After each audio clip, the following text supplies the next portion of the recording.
Hello and welcome back to our channel health care tutorials. आज हम बात कर रहे हैं न्यूट्रिशन के बारे में।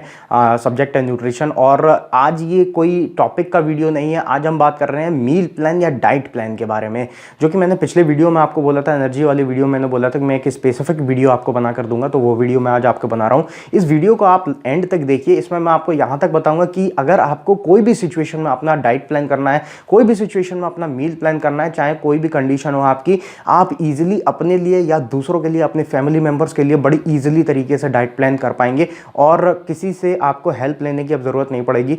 ज़्यादातर आप अपने बेसिक डाइट प्लान्स खुद बना पाएंगे। तो चलिए शुरू करते हैं। तो अब यहाँ पर बात कर लेते हैं डाइट प्लान या मेन्यू प्लान होता क्या है। सारी चीज़ें मैं आपको इन डिटेल बताऊंगा। तो मेन्यू प्लान या डाइट प्लान क्या होता है कि जब आप अपनी कैलोरिक इनटेक या अपनी बॉडी की डिमांड के अकॉर्डिंग या बॉडी की नीड के अकॉर्डिंग या अपने सर्टेन गोल के अकॉर्डिंग या सर्टेन डिसीजेस के अकॉर्डिंग जब भी अपने डाइट को या अपनी फूडिंग्स को रेगुलेट करते हैं तो उसको मेन्यू प्लान बोला जाता है या डाइट प्लान बोला जाता है। फॉर एग्जांपल, अगर कोई मसल बिल्ड करना चाह रहा है, फैट लॉस करना चाह रहा है, कार्डियोवास्कुलर डिसीजेस से पीड़ित है और उनको प्रिवेंट करना चाह रहा है या उनसे बचना चाह रहा है, उसके बाद अगर कोई डायबिटिक है, बहुत सारी कंडीशंस ऐसे आ जाते हैं जिनके लिए उनको अलग अलग डाइट प्लान लेने पड़ते हैं। तो वो चीज़ आज हम यहाँ पर क्लियर कर देंगे। नेक्स्ट अगर बात कर लेते हैं कि डाइट प्लान की हमको ज़रूरत क्यों पड़ती है, वाई वी नीड दैट, तो सबसे पहली चीज़ आ जाती है कि सबसे पहला टॉपिक आ जाता है to reduce wastage of food. अगर हम फूड को बहुत ज़्यादा वेस्ट करते हैं, अगर हम डाइट प्लान नहीं करते हैं, हम कुछ भी बना लेते हैं, बहुत सारी चीज़ें बना लेते हैं, बहुत सारी चीज़ें अपने खाने के लिए रख लेते हैं, तो उससे हम बच जाएंगे। सेकेंड आ जाता है to eat healthy and decided food, मतलब कि आप हेल्दी खाना शुरू कर देते हैं और जो चीज़ें आपने सोची हुई हैं, जो चीज़ें आपने मील में रखी हुई हैं, उन्हें खाना शुरू आप कर देते हैं।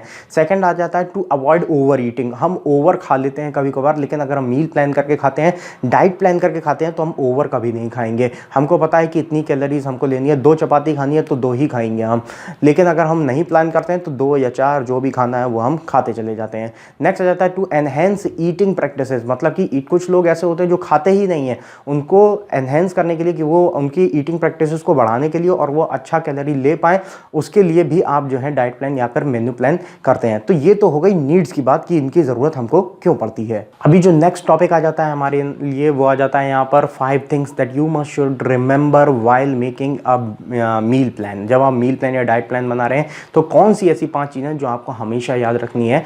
तो इसमें सबसे पहले आ जाता है यहाँ पर फूड कॉस्टिंग और बजटिंग। फूड कॉस्टिंग और बजटिंग क्या आ जाता है कि या बजट गोल जो आ जाते हैं आपके बजटरी गोल्स। अब इसके अंदर क्या आता है, जैसे कि आप ऐसा कोई फूड रखिए जो कि पर्सन या इंडिविजुअल जिसके लिए डाइट प्लान बन रहा है उसके बजट में आ जाए। अगर फूड जो है वो आपके बजट में नहीं आते हैं तो आप उसको ज़्यादा लंबे समय तक कैरी ऑन नहीं कर सकते।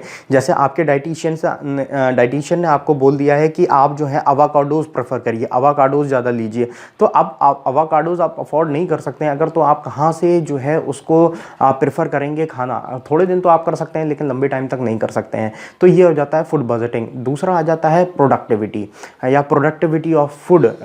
तो इसमें आ जाता है, और इसमें इंक्लूडिंग इक्विपमेंट्स भी रहते हैं। इक्विपमेंट्स को भी इंक्लूड किया गया है क्योंकि कई बार ऐसा होता है डाइटिशियन हमको ऐसी ऐसी चीज़ें बता देते हैं जो कि इक्विपमेंट्स, जिनको बनाने के लिए इक्विपमेंट्स हमारे पास नहीं होते हैं। फॉर एग्जांपल, अगर बैचलर्स की बात कर लीजिए तो सबके पास मिक्सर, ग्राइंडर, ये सारी चीज़ें अवेलेबल नहीं होती हैं, हॉस्टल्स में रहते हैं, और उनको बोल दिया जाता है कि आप मॉर्निंग और इवनिंग में शेक्स प्रेफर करिए। तो वो शेक कहाँ से बनाए, कहाँ से उनके पास मिक्सर या ग्राइंडर ये सारी चीज़ें अवेलेबल हों। तो ऐसा डाइट प्लान होना चाहिए जिसमें कि आपको श्योर हो कि ये इक्विपमेंट या ये फूड जो है अवेलेबल वहां पर है या फिर नहीं है। नेक्स्ट पॉइंट आ जाता है type of service and food delivery system. Type of service and food delivery system में क्या आता है, कई बार हम ऐसे रीजन में रह रहे होते हैं जहां पर कुछ सर्विसेज हमको नहीं मिल पाती हैं या कुछ फूड की डिलीवरी हमको नहीं मिल पाती है। For example, if a person is living in a rural area, he might not get tofu there, मतलब टोफू जो है वो उनको वहां पर हो सकता है ना अवेलेबल हो, ना मिल रहा हो, और इस वजह से भी वो टोफू कंज्यूम नहीं कर सकते। अब अगर वो वीगन है तो उनके लिए काफ़ी ज़्यादा प्रॉब्लम्स हो सकती हैं। तो इसके लिए क्या है कि आप कुछ ऐसे ऑप्शंस प्रोवाइड करिए जो कि उनके रीजन में अवेलेबिलिटी उनकी रहे या फिर सर्विसेज वो उनको वहां पर मिल रही हो। लास्ट यहां पर 5वां पॉइंट आ जाता है choose the food item in accordance with the person's believes, customs and personal preference. यहाँ पर सबसे इंपॉर्टेंट यही पॉइंट है कि आप अगर कोई भी डाइट प्लान दे रहे हैं तो उस व्यक्ति का कस्टम, बिलीफ और पर्सनल प्रेफरेंसेस को ध्यान में रख कर दीजिए, क्योंकि अगर इन चीज़ों के अक्रॉस आपका जो है डाइट प्लान जाता है तो व्यक्ति फॉलो नहीं कर पाएगा। जैसे कि एक व्यक्ति है, एग्जांपल देता हूं, जो कि वेजिटेरियन है और आप उसको बोल रहे हैं कि आपको अगर अपना जो है डाइट प्लान करना है तो आपको प्रोटीन इंटेक के लिए नॉनवेज सोर्स पर मूव करना पड़ेगा, चिकन्स खाने पड़ेंगे, एग्स खाने पड़ेंगे। तो आप अगर इस तरीके से डाइट प्लान देंगे तो हो सकता है वो अपने डाइट प्लान को कैरी ओवर ना कर पाएँ या फिर आगे ना ले जा पाएँ, हो सकता है स्टार्ट भी ना कर पाएँ। तो ये चीज़ें आपको 5 चीज़ें माइंड में रखती हैं जब भी आप डाइट प्लान या मेन्यू प्लान कर रहे हो। नेक्स्ट आ जाता है यहाँ पर कंपोनेंट्स ऑफ मील प्लान, मतलब मील प्लान के कंपोनेंट्स क्या होंगे या बैलेंस डाइट के कंपोनेंट क्या होंगे, क्योंकि मील प्लान में हम बैलेंस डाइट रखते हैं।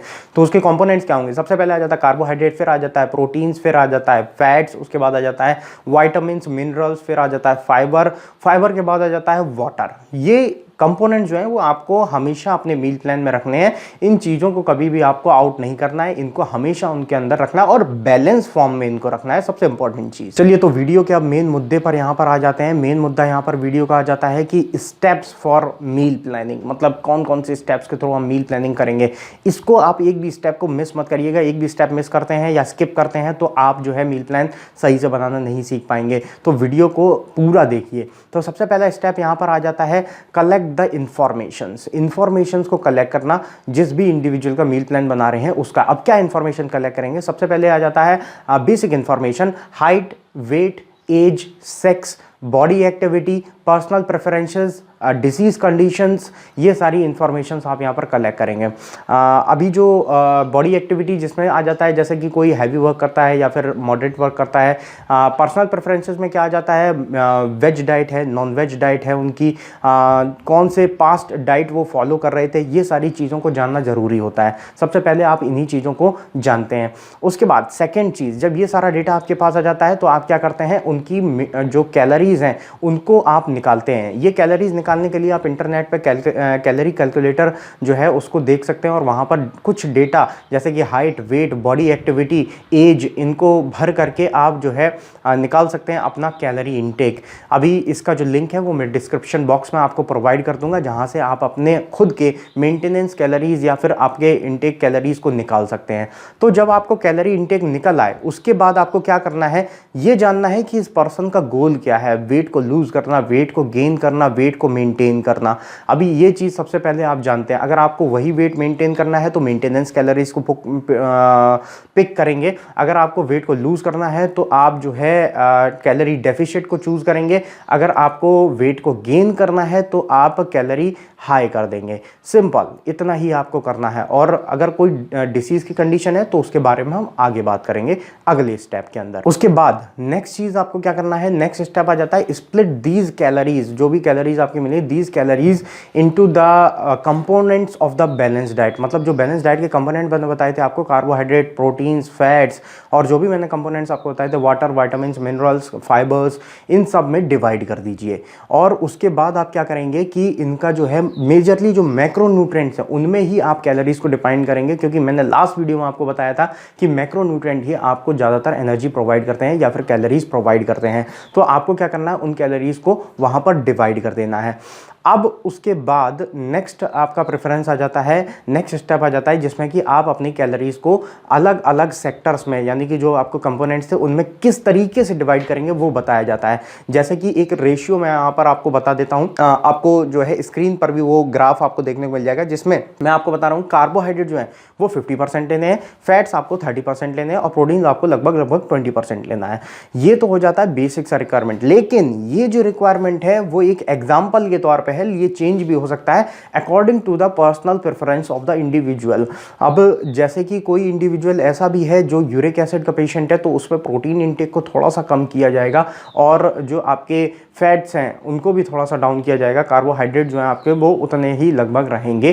तो इस तरीके से आपको बैलेंस करना है। अलग अलग सिचुएशन में अलग अलग चीज़ों को आपको बस बैलेंस कर देना है। अभी जैसे कोई कार्डियोवास्कुलर का पेशेंट है तो वहाँ पर भी आपको मेंटेनेंस देखना पड़ेगा कि आपके जो कार्बोहाइड्रेट है उनका भी लेवल आपको थोड़ा डाउन करना पड़ेगा। थोड़ा सा आपको जो फैट्स हैं उनमें आपको सैचुरेटेड फैट्स की मात्रा बहुत कम करनी पड़ेगी और अनसैचुरेटेड फैट्स की मात्रा को बढ़ाना पड़ेगा और प्रोटीन आपका थोड़ा सा हाई रहेगा। तो इस तरीके से आपको सब में थोड़ा थोड़ा चेंज चेंजेस करना है, बाकी मेजर जो एस्टिमेट है वो इसी तरीके से आपको देखने को मिल जाएगा।